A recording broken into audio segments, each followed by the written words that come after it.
Hey guys, I'm Los. This is Dustin, and we're back on another episode of On the Torch. This time, we did some Jesus seals for you guys. Dustin made this sweet little rig with it. Yeah, I totally love Jesus seals. They're also called secret seals, and you can use them for all different kinds of stuff and perks and complete rigs or stems or whatever. So yeah, I hope you guys like it. But yeah, that's what we made this week. Sweet little demo that you guys will be able to check out in a second. I want to let you guys know also that Dustin is going to be teaching in Ontario, Canada, coming up in November 5th and 6th. For more info, you can go to orangeglowglass.com, and there's just a couple spots left, so make sure you check that out. Yeah, I hope to see you guys there. I know that there's also a meet and greet, so you can come and say what's up, and there's going to be a demo, even if you're in the area. But yeah, we also have our new work. I've made a couple of new droplets that are like pink and purple, and Los has been working on the trees.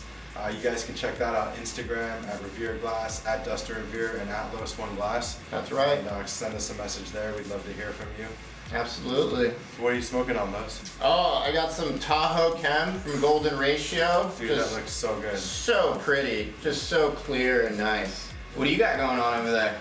I got some crystallized CBD from the Clear, as usual, my favorite.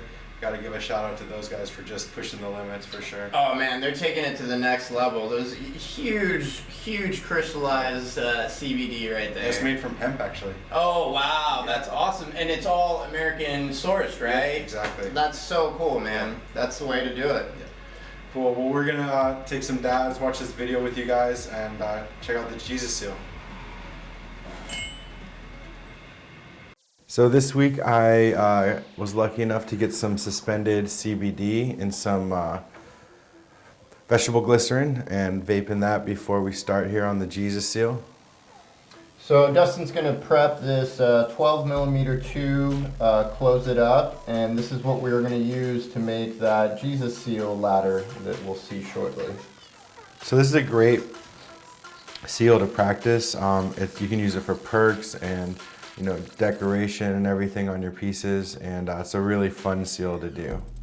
Yeah, it's a great seal. Some people use it to make their recyclers as well, so it's a good seal to have in your toolbox for sure. So I'm just gonna marver this, blow it out, make a nice even round bottom, and then connect the puntee. I want to put my blow tube on because for this particular thing, a blow tube is gonna come in really handy for blowing out these seals. So we'll warm up the ends of both of those and then connect that together to make a nice solid seal. Bring it out of the flame and make sure that's nice and straight. And then I'm gonna start to heat it up. Give myself probably about 4 inches on each side, and I'm gonna heat it up in the center with like a bushy flame with a little bit of oxygen in it. And that's going to slowly heat it up so I can do a U-bend in the center there. Yeah, it's really important to have the right flame type when you're doing your bends. Otherwise, it can cause them to really sink in and have divots in them. So that bushy flame is really ideal for those nice even bends. Yeah, it's like a scientific style flame. So what you want to do is turn up the propane and then turn up the oxygen so it's kind of hissing and making a louder sound, and then you have like a bushy hot flame that you can just do a nice U-bend. So he gradually heated up that area and slowly brought that bend over, and now he has a nice U-bend there. Working it over a little bit, puffing into it, make sure it's nice and even on that end. You just don't want them to be like probably not that far apart, like less than a centimeter apart. And you can see I'm kind of squeezing it together, blowing a little bit, making sure that's nice and even. And if you need to, you can go back into that U-bend and even that out. Yeah, real important to have that distance not be too wide, otherwise it's going to make the Jesus seal real difficult. Mm-hmm. You'd be saying, Jesus, this is difficult. So now I'm going to take off one side, and then I will attach close that off. Make sure it's nice, and I'm gonna pull that off and attach a little bit of a bridge there, and that's gonna give me some stability on melting in the bottom part of that U-bend. So Dustin grabs his mini torch to finish up that bridge there. You want to make sure that that's a nice seal. There's not a lot of stress in that area, because that's going to be holding the piece when you heat it up, preventing it from moving around too much. So I'm just going in, melting that in nice and even, no divots or indentations or anything like that on the seal, and that'll give me some stability so I can go back in on the bottom and adjust that to make it as nice as I can. Yeah, when you have to make it so close, make those two pieces so close together, sometimes you'll get some irregularities on the fold, and you can always just go back in and work it with the torch to even that out a little bit. So I'm just working one side, blowing it. You see it kind of coming together. When you heat it back, condense it and blow it a couple times. Make sure that's nice and even. Just going in, heating up the internal parts. You can see it's all hot, ready to go, blowing it out. And then once we're happy with how that's looking, we'll grab the mini torch and start working on the Jesus seals. So I'm heating up the internal walls of two sides, and I'm gonna blow with my blow tube. So creating two small blisters on either end and then blowing them out, you don't want them to be too thin, but they also can't be too thick, otherwise they won't open up towards each other. Here we see those blisters growing as Dustin adjusts and puffs them out. I'm just heating up the very fronts so they're gonna get really thin, and I'm heating them, bringing them closer and closer, and blowing a little bit, and you can see them connect. And I'm gonna blow, and then I'm gonna blow, and I'm gonna release that membrane because it's so thin in the center. So I'm just heating up the edges and blowing a little bit, and then the membrane in the center pops, and they become a nice Jesus seal. Yeah, here we see it almost getting ready to pop, and it's really important to heat that middle part up and expand that out so that membrane does open. And then we see one of the finished Jesus seals, and now Dustin's gonna move a little bit further down and work another one there. So the same thing, and usually when I'm practicing something or learning something, I like to do it a bunch of times to try to, refine it. So this is a really good exercise that you guys can do just to kind of practice your Jesus seals. So I'm heating up both. You can see I'm blowing, they're both coming out, pushing together a little bit, getting thinner and thinner, and then gonna connect the two. As I blow, they connected. Now I'm heating the walls, and the membrane will pop. Going in on each side, making sure it's all even without any residual membrane left on it. Yeah, it's important to get a nice even heat in that area, heating it from both sides and moving your flame around to make sure you heat it evenly, and that'll make for a nice clean seal there. So now I'm going into the next area and gonna start to melt the third Jesus seal. So heating it up, again, blowing it out, watching those membranes grow and grow and grow, and then connect them, watching the blisters grow and grow and grow, and then connecting them, and then polishing out the membrane in the center. Yeah, there was a really good shot. You saw that membrane kind of pop open, and you see it expanding there and creating that sweet Jesus seal there. And you just want to make sure that when you're heating it up, you move the glass around with your torch to make sure that it's an even wall thickness along the whole piece. And so that'll just take a little bit of practice. Now I'm going in for the fourth one, heating up both sides, gonna blow out the blister, and gonna then pop the membrane. It's a pretty fast little seal, but they're really fun.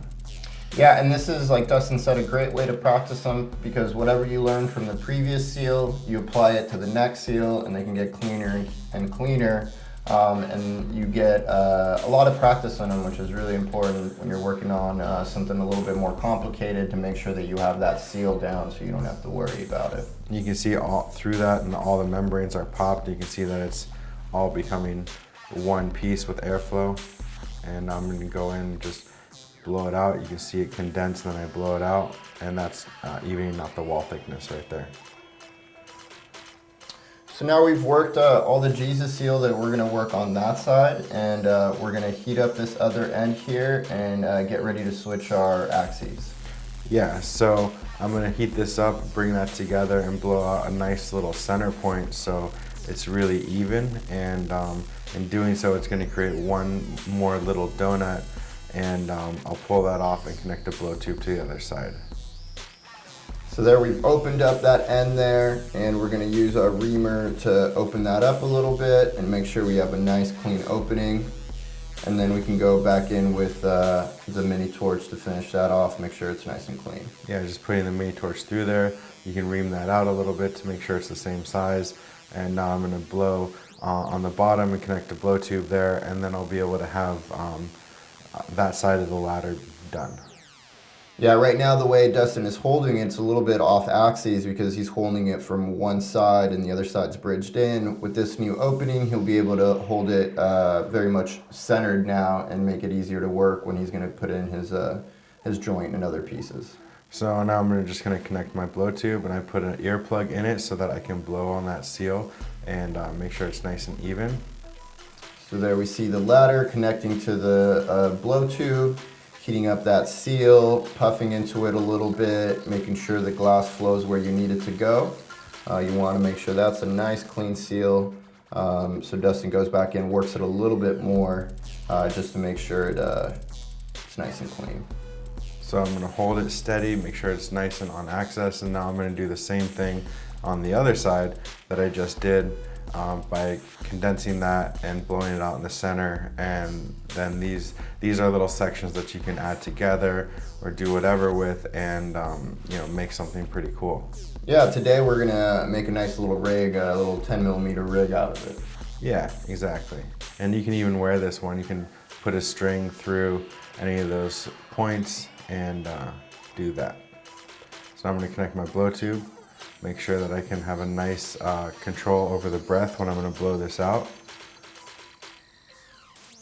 So you can see I have two little ends here. I'm going to pick one out, blow it really evenly, blow it out. And I'll heat up the other one, pick it out, blow it up evenly, make sure it's a nice round bottom. And then I'm going to do one last Jesus seal here to connect them in the center. So I'm blowing out the blister on one, then blowing out the blister on the other. And as they get hot, I'm going to connect them. So yeah, nice even heat on either blister, right at the top edge of those blisters, thinning them out until they touch. And then once they touch, keep heating that up and puffing it slowly to get that membrane in the middle to pop open and make a nice clean seal there. So I'm heating it up, and now that that's all done, I'm going to heat up the bottom part of that and make a U-bend like I would for a Sherlock, and that's going to even out the whole thing. So nice even heat at the end there, condensing some of the glass down and then puffing into it with the blow tube and making sure you get a nice even end there. Yep, exactly. And so now I'm going to ream that out and make sure it's the nice size that I want. Heat it up, finish any final shaping that I want to do, and then I will pop a hole to connect the joint or the mouthpiece. So we're gonna show that off real quick, let you guys look at that ladder, and then we'll put that in the kiln for a second, let that warm up, and we're gonna prep our mouthpiece right now. So I'm just gonna heat up a 16mm tube and blow out a little bit on the end, and then thicken up the lip so that I can make a nice mouthpiece. So yeah, opened up that end, now using the back end of your jacks to flatten that out, and then to ream it out a little bit to start creating that nice lip there. Just getting some heat on there, get some wax on the jacks, and heat that up and condense it down, push a little bit to flatten it, and that's going to help condense it and make a thicker lip. Condense it, flare it out a little bit. So this, once the piece is finished, is actually going to be the mouthpiece. So you want to make sure that you do this work now rather than when you've taken the whole thing off the mouthpiece, and makes it a little bit more difficult.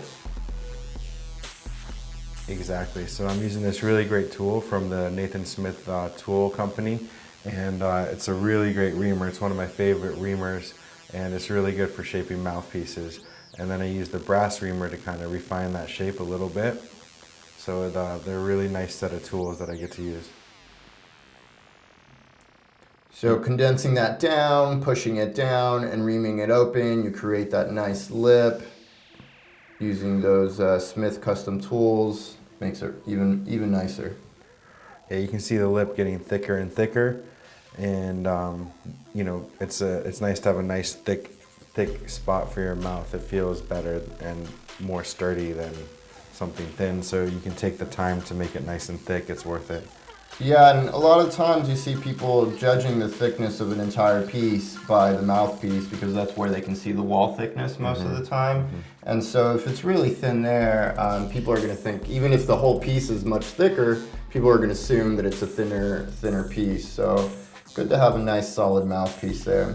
And Dustin just connected another blow tube there to where he thickened out the lip, and that's going to be the new blow tube that he uses. And now he's going to work that mouthpiece a little bit, get rid of the glass there. Yep, totally. And now when I can take that off, when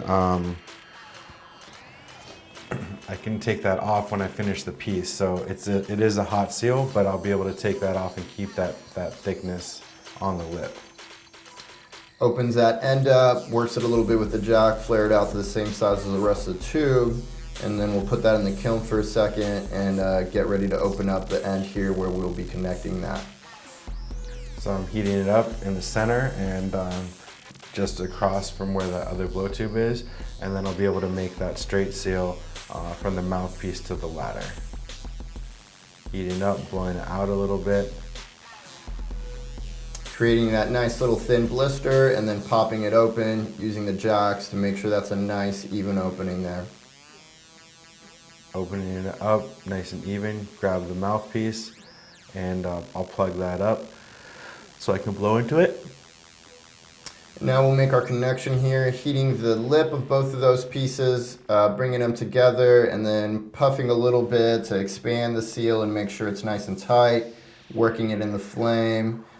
This is going to be a seal that's going to be part of the finished piece, so it's really important to make sure it's a nice clean seal. Totally. So I'm going in with my flame, condensing it, blowing it out a little bit, making sure that it's nice and straight the whole way, and this will be the finished mouthpiece of the piece. Now that I have it there, I'm going to adjust my flame. You always want to take time to adjust your flame to the right size and precision that you're using for the project. It makes everything a lot easier. So he's creating nice even heat there, blowing out that seal, making sure it's nice and clean. Heating it up, condensing it, making sure there's no striations or any sort of weird inconsistencies in the seal, and melting it all together. Real important to take your time with this step. If you don't, it'll show on the finished piece, and it can cause a stress point that might actually cause it to crack. So take your time with this, make sure that seal is really nicely melted in before you move on. And then Dustin's gonna add a little Maria to the mouthpiece as well to add just a little bit more of accent. Totally, so it's just like a solid Maria. You heat up a little bit and blow and condense down, and it'll make it look really nice. Just shaping that, holding it and balancing it. Then I'm gonna adjust my flame a little bit to focus on that Maria.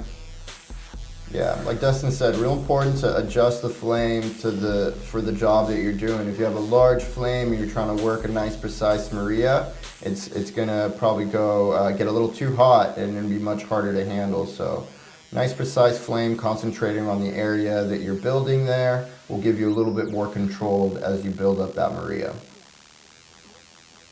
Heating up, pushing and blowing just a little bit. Sometimes it slips, but you gotta catch the glass there, that happens. So I'm gonna detach the blow tube, and then I'll be able to blow through the mouthpiece to attach the joint to this piece. And this is just a simple little rig, travel kind of piece, but it'll bubble really nicely because of all those seals. And you guys can use this for any sort of complicated pieces. Yeah, it can serve as just a component of a piece. It can serve as a good kind of aesthetic addition to it because of all the Jesus seals creating that nice pattern of holes. And when it's actually functioning, it'll add a really cool style to it with all the bubbles going through it. Totally. So I'm just heating that up, and I'm gonna pull any extra glass off, blow it out, and make sure that I have a nice little connection for the joint. Yeah, you want to make sure you give yourself enough space down there. You don't want to be crowding onto your Jesus seal when you're putting those the joint on there. So you want to make sure you have enough glass to open up and then attach your hole down there, or your joint down there.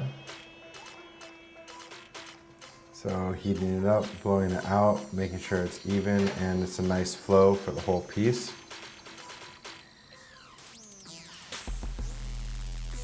Blowing it out.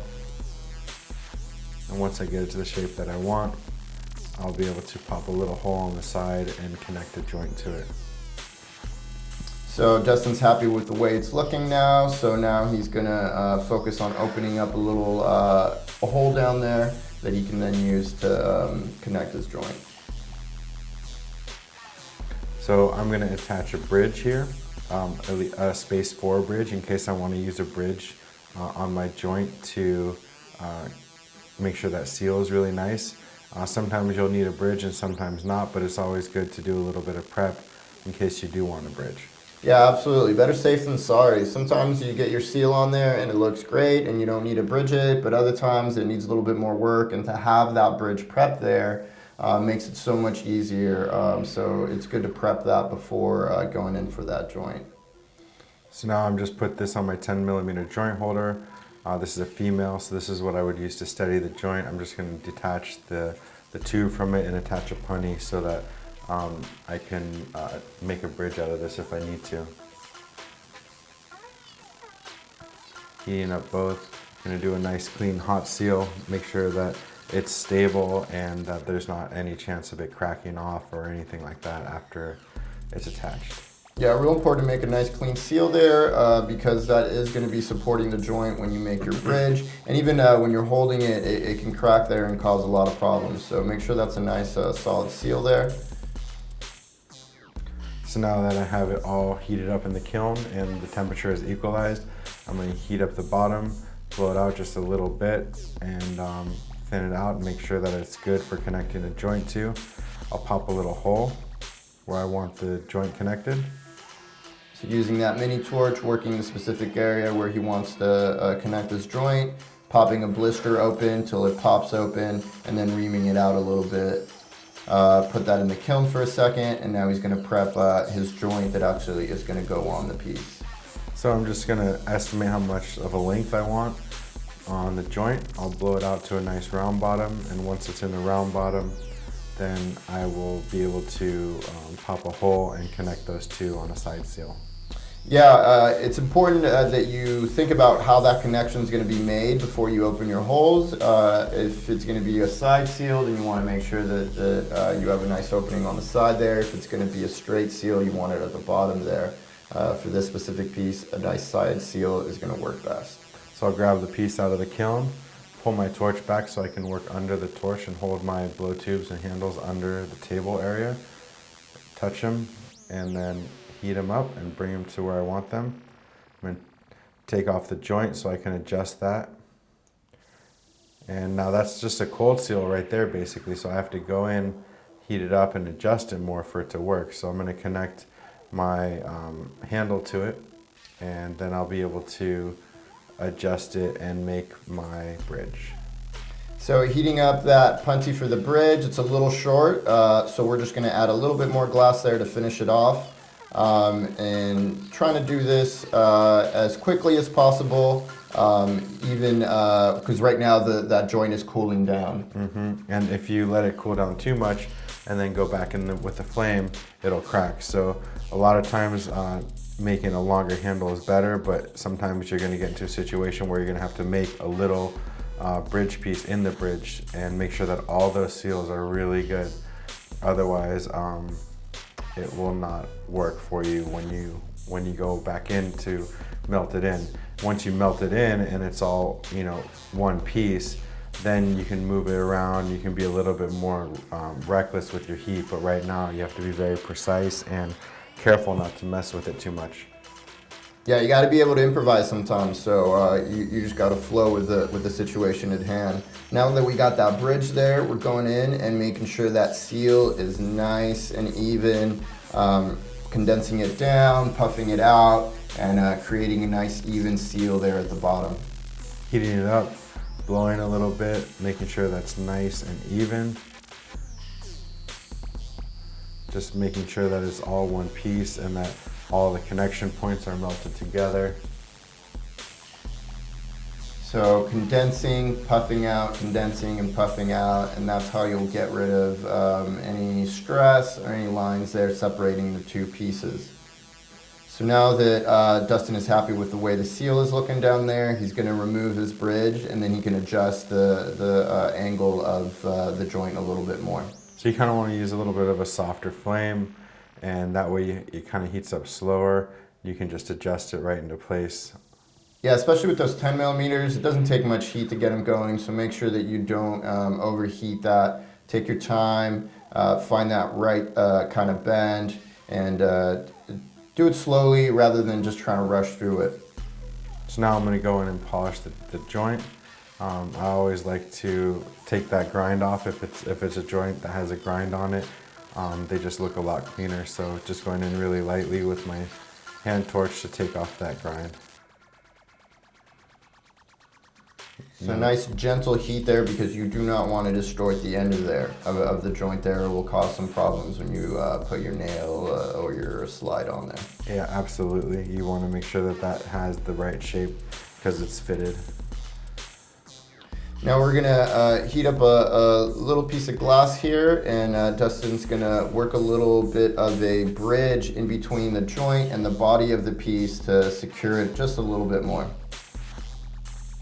So I'm going to take off a little piece, and then I'm going to connect that, and then I'll be able to fit that piece in there. So you see how I have made a T shape? I'll be able to measure that and then slide it right in there, which will give me an accurate place and an accurate bridge. Yeah, this is a good technique to get into those small places when you're trying to bridge. If you're using a long rod, it can be difficult to do that. So this way, Dustin's created a small little piece that he can adjust, and then when he fits it in there, he can just break it off its cold seal and make a nice bridge. So I'm just taking it off, going back in to measure it, see if it fits. And if it doesn't fit, take off a little bit more. And when it does fit, I'll be able to just pop it in there pretty easily. So now he's got that little bridge area the size that he wants it. So he's going to go in, heat up one end of that, and heat up the space there, and then connect it, break off that cold seal, and then adjust the bridge a little bit more. And this is just going to add some cool looks and also stability in the piece. So I'm breaking off my cold seal, and then I'll go back in, adjust it with my flame and the tweezers to make sure it's nice and on center, and then I'll be able to melt it all the way together. Once that little bridge is connected to 2 points, you can really heat it up and shape it and make it look really nice without losing its consistency. You just got to keep working it back and forth and letting the glass move where you need it to. So I'm just going in with my mini torch, making sure it's nice and even and it flows together. Go in with a reamer or jacks or tweezers to kind of shape it depending on what the situation calls for. Heating it up, getting that final shaping and seal together. Yeah, real important that bridge is nicely sealed in there. If it's not sealed properly, it can cause some problems and actually cause the piece to break. But it looks like it's looking nice in there. Got a little cameo from Rita. Yeah, showing off the piece to Rita real quick, getting the approval, and then going back into the kiln before we get ready to take it off the blow tube. So it's been in the kiln for like 10 minutes at least. I'm gonna heat it up, and there's a lot of different ways to detach pieces. I know I've gone over several of them in my videos, but this is my preference. So I have my diamond shears. I'm just going around the edge, and I have it on the pad, crack it right off, and then I can heat it up in the torch and melt that in, take off any excess glass, and just melt that nice seal, that nice lip back in. Yeah, and because he built that lip already, he doesn't have to worry too much about working it too much. He just has to clean that up, make sure it's looking nice, and then it'll have a nice thick lip up there that will feel good when you're hitting that piece.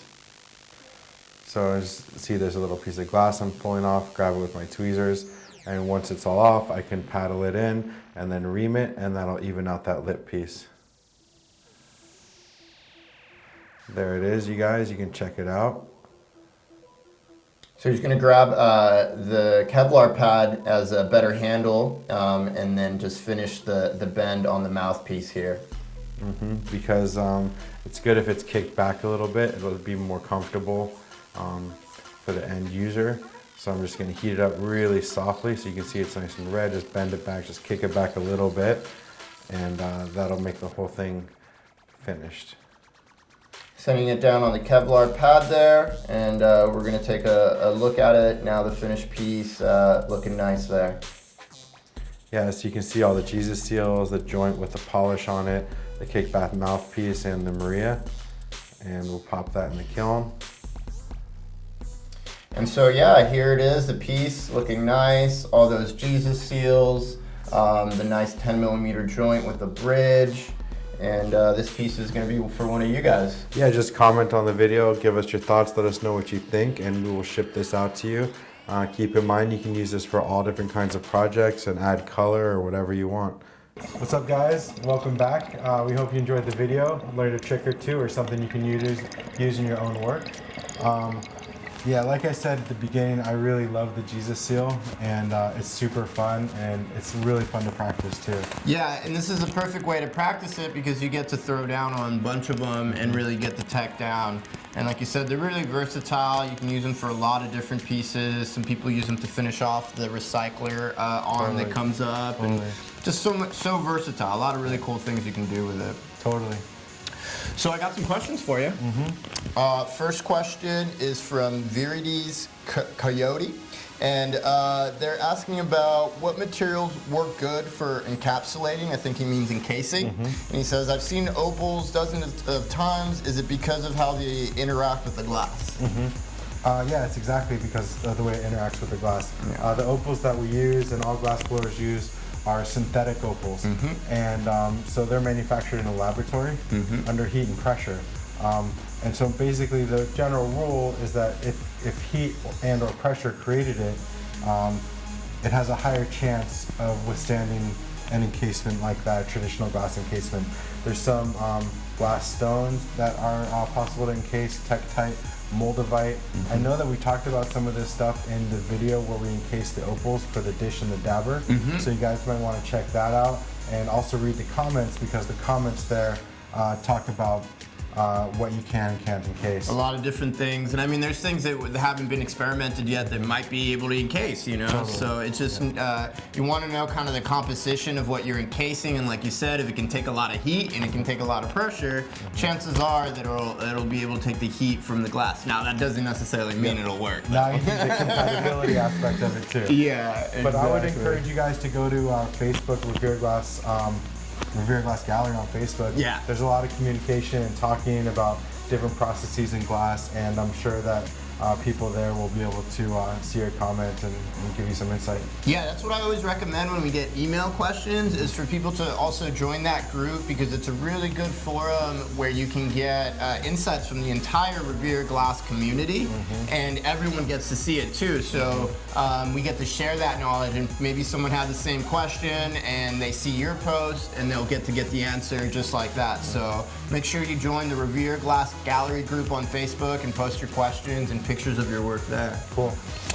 Next question, John Kincaid wanted to ask, so he just started glass blowing, it's been about a month, and he's curious about the details of annealing your glass art. So what kind of annealing process should he be doing and stuff like that? Well, the annealing cycle is generally determined by the wall thickness. With borosilicate pipework, the wall thickness falls within a certain range. So some kilns, some of the nicer kilns like the Scuts, have a program built into it. It's one of the easy things I love about Scud. You just press go 3 times, and then it automatically goes to your annealing cycle. So you can use that. Some kilns, if they don't have an automatic annealing cycle built in, then the basic concept is to hold your glass at 1050 for every hour for about how many inches thick it is. So most things can be annealed for less than an hour, or an hour soak time, and then the kiln can be brought down slowly. If you don't have if you don't have a way to digitally program your kiln, so like let's say it went from 1050 for 1 hour and then 950 for another hour, and then brought it down every hour or so until it got to about 400 degrees. But there is annealing tables on the internet that you should be able to look up. We'll see if we can find one and put it in the comments. But in general, if you have just a small kiln, analog kiln, leave it on for an hour and then just turn it off and close it, and you should be fine. Ideally, you'd want to anneal your work, so look into the annealing schedule, and also the Scud kilns have it built in. Yeah, and I know Scud in their manual online, they show what their cycle is, so how that digital cycle that's already programmed. So you can take a look at that, and then if you have an analog, kind of just follow the timeline that they're showing there. But yeah, Scud makes it so easy. A couple presses of that button and you're annealing your work. So, and really important to do that for sure. Totally. All right, another question here from Daniel Bowles. He wanted to ask, what is a huge tip that most beginners overlook? Wow, that's a really interesting question. I've never been asked that before. Yeah.